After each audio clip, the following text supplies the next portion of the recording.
5. Brant.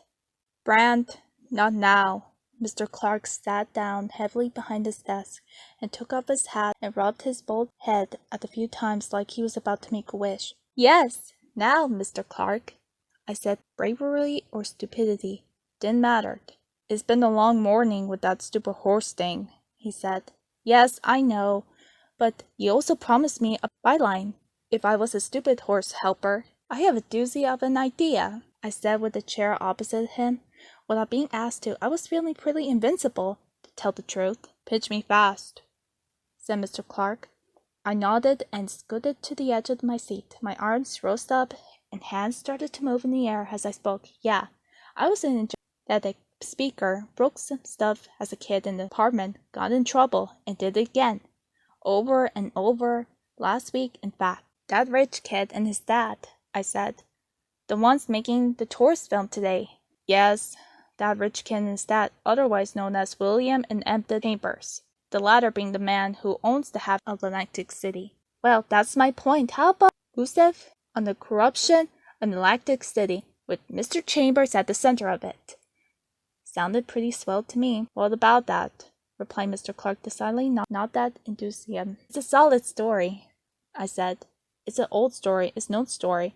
You were telling me there's a corruption in Atlantic City? That home are probably more diffuse than New York. The city of the probation made rich? Well, Brant, I have no idea. Mr. Clark looked at me with an exhausted expression, a whirly sigh escaping his lips. You youngsters are all the same, pitching the old stories as new because you never read the old stuff. You can't ignore history, son. And no one's interested in corruption anymore, not after the war. They just wanted to live their lives, however funded. You get me? Oh, I got them all right. I shook my head. It wasn't fair. You mean in the same way this paper is funded? Mr. Clark didn't get angry. He just stared blankly for a moment and said, Yup.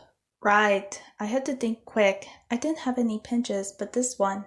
I knew it was a good one. I just had to convince Mr. Clark I was right. Okay, look. It's old news, but what if I could offer you a new perspective? Brant, I really need a quiet moment on my own here. The rich kid. The one that did horse diving this morning. William. You said his name was. What about him? Just tell me your idea. These questions are giving me a headache.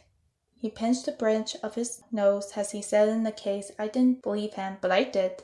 There were a few things that didn't give Mr. Clark a headache. You could tell that he and the spotter don't exactly get on. That isn't all hunky-dory there. I bet befriending his son could lead some pretty interesting information. Mr. Clark sighed and leaned back in his chair. He's really around so his back was to me.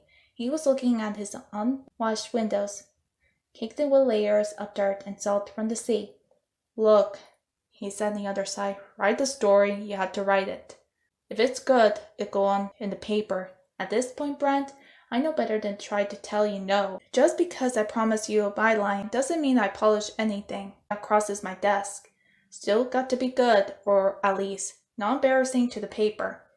That's enough for me. That's really swell of you, Mr. Clark. Really, real swell. I won't let you down, I promise. I really had the lead. It's a party, a killer driller of the party, Mr. Clark. Looks like some toughs from New York are coming to meet Mr. Chambers, and he wants to show them a good time. I got a friend who isn't in. Enough, interrupted Mr. Clark. Get out of my office, Brant. I need to told more than once. Sure thing, Mr. Clark, and thank you, Mr. Clark. I was excited. This was it. Finally, I was getting my chance to prove I could do more than delivering the mail. You have to make them see you.